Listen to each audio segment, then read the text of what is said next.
मेवात छोड़ो या नशा छोड़ो, एक ही रास्ता अपनाना होगा। नशा मुक्त अभियान से नशा के मामलों में 70% गिरावट दर्ज की गई। नशा मुक्त अभियान से साइबर क्राइम की घटनाओं में भी 50% की कमी आई। आपको बता दें कि नशा मुक्ति अभियान का धरातल पर असर दिखाई देने लगा है। आज मंगलवार को जिले के सबसे बड़े गांव सिंगार स्थित राजकीय वरिष्ठ माध्यमिक विद्यालय सिंगार में नशा मुक्त अभियान को लेकर एक कार्यक्रम किया गया, जिसमें पुलिस अधीक्षक विजय प्रताप सिंह ने मुख्य अतिथि के रूप में शिरकत कर कार्यक्रम की शोभा बढ़ाई।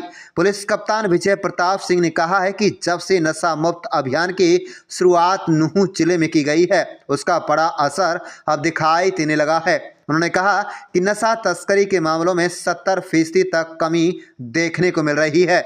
इतना नहीं, इस अभियान का असर साइबर क्राइम की घटनाओं पर भी देखने को मिल रहा है। उन्होंने कहा कि 50% साइबर ठगी के मामले कम हुए हैं।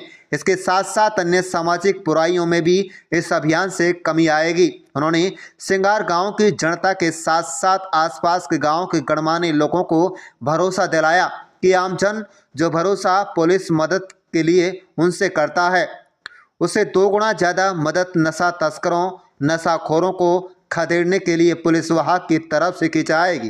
उन्होंने कहा कि जल्दी ही सिंगार गांव के नज़दीकी गांव नई में भी नशा मुक्त अभियान कार्यक्रम का आयोजन किया जाएगा। पुलिस अधीक्षक विजय प्रताप सिंह ने कहा कि नशा घरों के पूरे सिस्टम को खराब कर देता है। इससे सामाजिक ताना पाना भी खराब हो रहा है। कुछ लोग नशा बेचकर मोटी कमाई के चक्कर में युवाओं को नशे के दलदल में धकेलने का काम कर रहे हैं। उन्होंने कहा कि अभी भी अब समय है, या तो समय रहते नशा तस्कर मेवात छोड़ जाएं या फिर नशा तस्करी का काम छोड़ दें, वरना उनको उनके सही ठिकाने पर जल्दी ही भेज दिया जाएगा।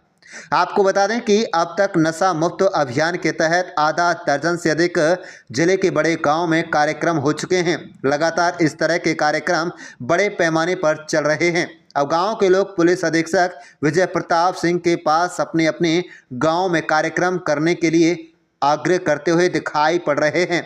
कुल मिलाकर पिछले करीब एक दशक में जिस नशा तस्करों ने मेवात में जड़ें जमाई थी, अब उनकी जड़ें उजड़ती हुई दिखाई दे रही हैं। दरअसल पुलिस विभाग से लेकर आमजन ने अब नशे के खिलाफ अपनी आवाज़ बुलंद करनी शुरू कर दी है। जनता का भरपूर प्यार पुलिस विभाग को मिल रहा है, तभी तो प्यार से ऐसे लोगों को समझाने का काम किया जा रहा है। अगर उन्होंने गलत रास्ता नहीं छोड़ा तो सख्ती का चाबुक चलने का भी चेतावनी दी जा रही है। अब तक जिले के सेवका, धुलावट, साहा चौका, घासड़ा, फिरोजपुर नमक इत्यादि गांवों में इससे पहले प्रोग्राम हो चुके हैं।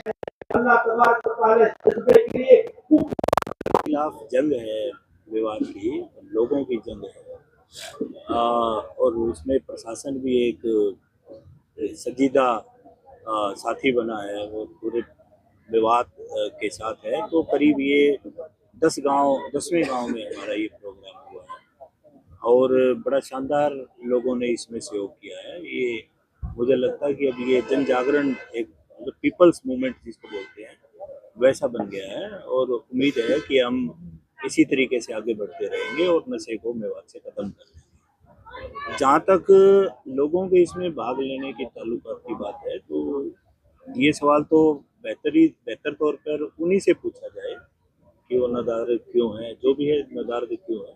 वरना मुझे लगता है कि इस प्रकार का जो प्रोग्राम है उसमें हर आदमी का सहयोग अपने आप में अतुलनीय है और अगर हमें नशा मुक्त विवाद चाहिए तो सभी लोगों का आशीर्वाद और साथ पुलिस को जरूर चाहिएगा।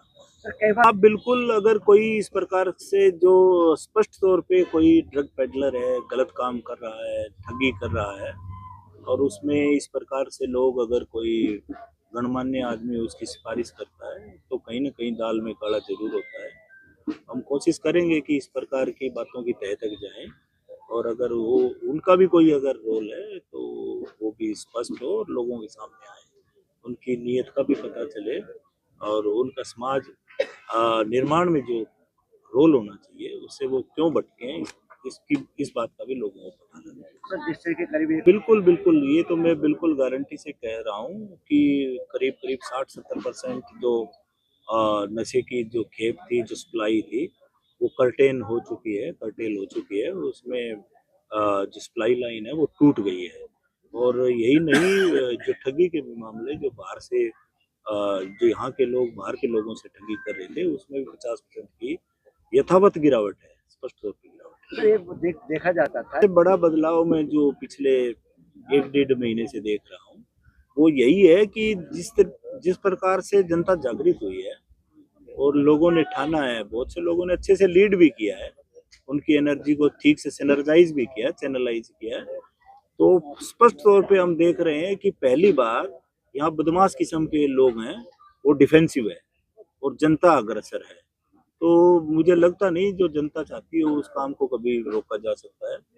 और पिछले दिनों में हमने जिन जिन लोगों के जिक्र आए कि पुराने ड्रग पेडलर रहे, हमने 10 साल का रिकॉर्ड भी खंगाला, तो वहाँ रेड भी करी गई। तो ताजुब की बात ये निकली कि सब लोग गांव छोड़ चुके हैं। तो ये मेरे हिसाब से जन जागरण और जनता का जो पहरेदारी है, बहुत से गाँव में लोग ठिकरी पैरा कर रहे हैं। तो ये उनके जज्बे को बताता है कि किस प्रकार से वो जो पूरे मेवात को नशा मुक्त कराना चाहते हैं और चाहते हैं कि उनकी अगली नस्ल और पीढ़ियां हैं वो शानदार जीवन जिए और निश्चित तौर पर मेवात विकास की ओर अग्रसर। सर, नशे के खिलाफ आज मुझे लगता है कि जब जनता जागृत है और जनता चाह रही है, तो उसमें जनता तो अपने आप में एक फोर्स है। और मुझे लगता है कि चंद लोग जो इस प्रकार का काम करते हैं, उनका जनता के सामने वजूद कोई बहुत बड़ा हो, ऐसा नहीं मानता हूँ मैं। और हर गांव में जिस तरह कमेटियां हैं वो डिसाइड कर रहे हैं चीज़ों को, और अग्रगणी बने हैं इस पूरे प्रोग्राम में, तो मैं उनका धन्यवाद भी देता हूँ। और मुझे मतलब बताने में बड़ा हर्ष भी हो रहा है कि इन लोगों ने वाकई एक जो ठानी है एक नशा मुक्त मेवात की, तो वो जरूर उनका भी सपना पूरा होगा और पूरे मेवात का सपना। सर, जो गांव में बेसिकली तो ये क्योंकि सामाजिक बुराई है, तो गांव के गणमान्य लोग हैं, सबसे पहले हम उनसे जो बातचीत करी है उनको निर्देशित यही कहा है कि लोगों को पहले शांति से समझाएं, उनको बतलाएं कि ये चीज़ ठीक नहीं है, और अगर वो नहीं मानते हैं तो फिर निश्चित तौर पे पुलिस की जिम्मेवारी है उनको मनाना, जैसे गलत आदमियों को जेल के पीछे डालना। तो उसमें हम कामयाब रहे हैं, बहुत से हमारे पास सूचनाएं आई हैं और हम पकड़ने में कामयाब रहे हैं। सर,